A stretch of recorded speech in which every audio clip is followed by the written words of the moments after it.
สบายดีเนาะลงมื้อนี้สร้างทรายมาทางบึงท่าหลวงเนาะบนที่ว่ามีคนแล่นหลายๆมื้อนั้นเขาไปกิมของเนาะมื้อนี้เฮามาบึงท่าหลวงเดี๋ยวเฮาไปเบิ่งบรรยากาศนำกันอันนี้ก็เป็นบรรยากาศเนาะบรรยากาศของบึงท่าหลวงเนาะมีตึกสูงหลายๆคนมาแล่นกันหลายคนมาแล่นหลายเลยอยู่นี่อยู่ทางคิมของจนบ่มีคนค่อยไปแล่นเนาะมากับหมาคือเก่าหมาคือเก่าเดี๋ยวเขาขี่รถอ้อมเลาะอ้อมบึงเนาะรถเลาะบึงส่วนทางนั้นก็เป็นตลาดบึงท่าหลวงที่สร้างทรายมาตลอดตลาดบึงท่าหลวง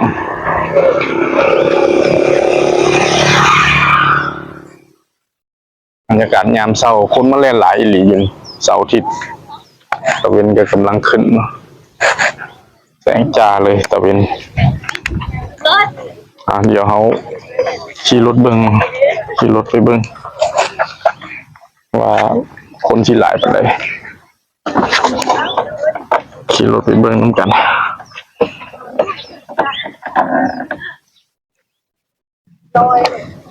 เดี่ยวไปทางนั้นเนาะสวนเลนสวนทางกับคนเลน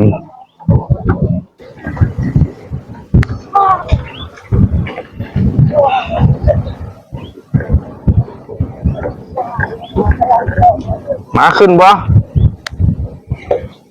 มาขึ้นมันเห็นหมาดึงมันไว้ได้มันจะกัดหมาเขา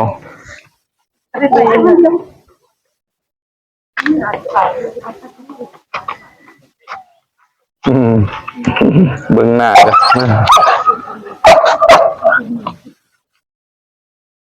มาขึ้นไว้ขึ้น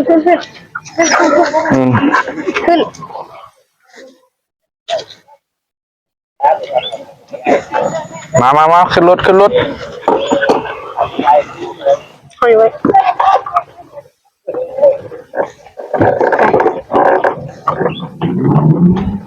มาคนมาเล่นหลายนี่เป็นวันเสาร์วันอาทิตย์แล้วคนสิมาหลายมันเป็นบอลมีสวนสนุกพร้อมเนาะอันนี้สร้างทรายมายามเช้าเนาะถ้าทำมายามแรงก็หลายเนาะแล้วมีเปิดสวนสนุกพร้อมนี่เอามายามเช้าในช่วงเวลาประมาณอยู่7 โมงช่วงเวลา7 โมงที่เป็นสวนสนุกเนาะ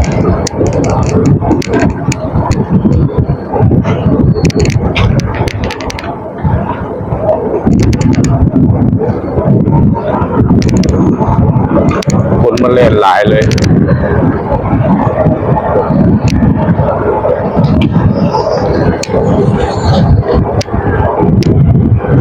คือว่าบรรยากาศดีเนาะอยู่นี่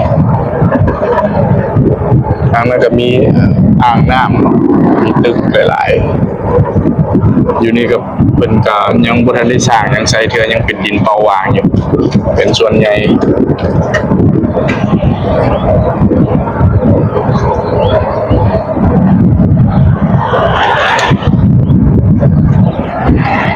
มีคนมาแลนมีคนมาขายเครื่องเนาะมาออกกำลังกายเพื่อลดความอ้วนว่าแต่ก็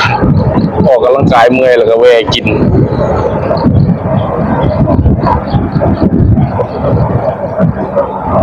นั่นก็เพิ่นก็มาเป็นกลุ่มเป็นทีมงานเนาะนี่วันนี้เนาะมาเป็นกลุ่มเป็นทีมงานเพิ่นเอาของกินมากินพร้อม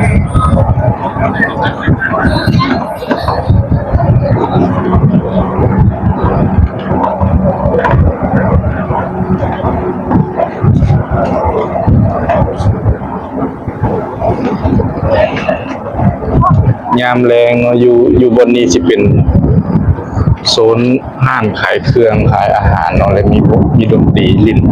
ให้เบิ่งพร้อมสิเป็นขายเหล้าขายเบียร์ฮะละขายของแก้มเนาะขายข้าวเปียกขายอะไรก็มียามเช้าก็บางห้างก็ยังเปิดขายละคนมาเล่นหลายเลย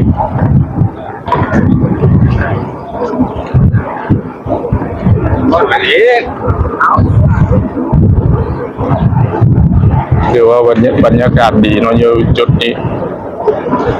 แต่เก่าแม่นอั่นอยู่ทางเข้มของเนาะทางสวนเจ้าอนุวงศ์แม่นหลายบ่ว่าสิเป็นยามเช้ายามแลงแต่ว่ามาเดี๋ยวนี้ส่วนหลายคนมาทางบึงท่าหลวงหลายกว่านี่ก็สิมีบ่อนขายเครื่องพร้อมแล้วมันก็มาขายเครื่องขายเป็นกาแฟเป็นน้ำปั่นเป็นอย่างข้าวจีปาเต้เนาะ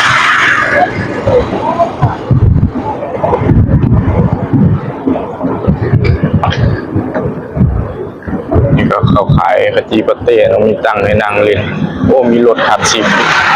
ขายน้ำปั่นตั้งให้นั่งเล่นพร้อม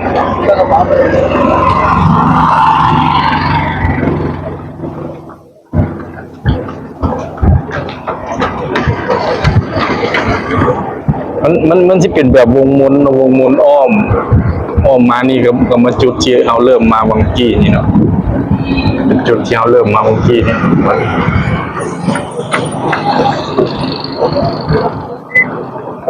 ที่อ้อม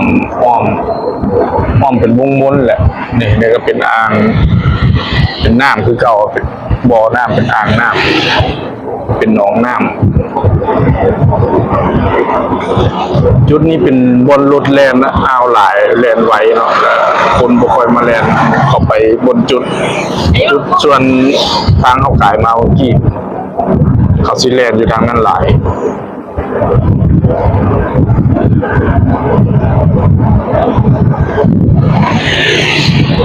เป็นหนองน้ำเนาะมื้อนี้แดดออกแห้งมื้อนี้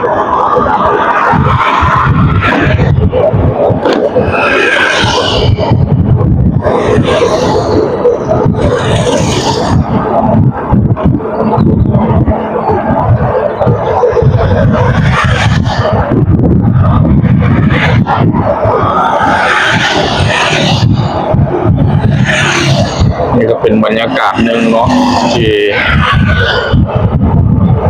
ยามเช้าอยู่ทั้งบึงพัดหลวง